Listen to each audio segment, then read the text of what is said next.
Now that we've gotten done defining kind of the inside of our crown, it's time to start defining the outside, and that always starts with margin marking. So what could be probably the most important step and probably the most difficult step in a lot of scenarios. And for this particular model, we have pretty good visibility all the way around except for two little spots here and here. We also happen to have these, they're actually globs of powder from the CIRAC imaging process. So also, you may notice that now this looks really choppy around here, and that's because this, when I tell it to add the cement gap, it literally just shifts everything away from the model without moving these, so it's not a very smooth transition, but that will get taken care of later. But if you don't like the way that looks, you can kind of do a trick, which nothing's changing about the physical information, it's just how it's being displayed. You can tell the shading to be smooth and it looks a little better. You might know this is the difference between like regular mode and high definition mode or something in the CIRAC software. Really all it is just how the rendering engine is displaying you the model surface. So flat versus smooth. Okay, but for the most part we'll keep that menu minimized because it doesn't apply to us and just unnecessary clutter. Okay, so while we're here, this little magnet should be activated, and what this is the snapping tool. And when we're moving something, if this is activated, it will automatically jump to whatever is closest to the mouse, and we can tell it to jump to volumes, faces, edges, or vertex, or increment, which will be grid markings. For example, when we look at it from above, if I change this to increment, say I were to grab it, see it jumps to the grid. But for now we want it to be faces and active, and we want that to be on. So we will initiate the margin, which will give us this little point.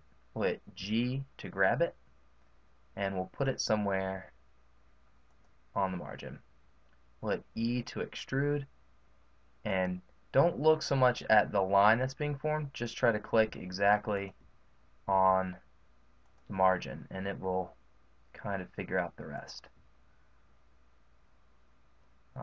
It's good to put a control point right on any corners.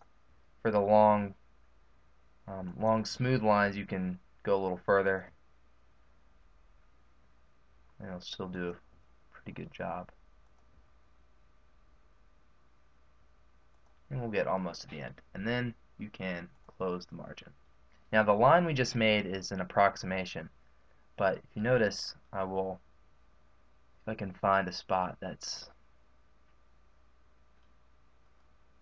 turn off snapping.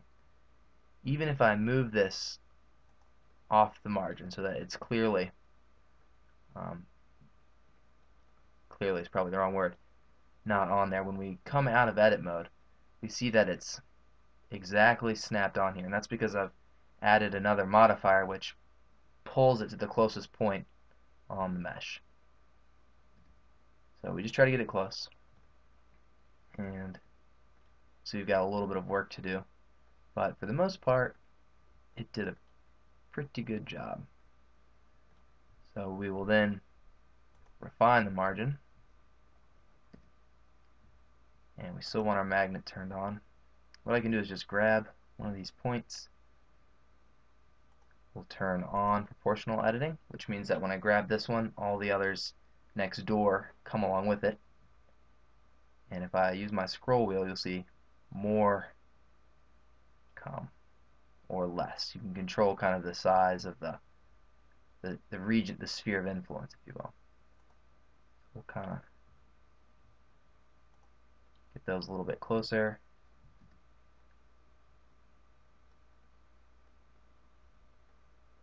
Alright, good enough for now. Now that we've refined the margin, we will accept the margin, and what that should do is make that go away. But that button is broken. So now we have a nice, well-defined, accurate margin.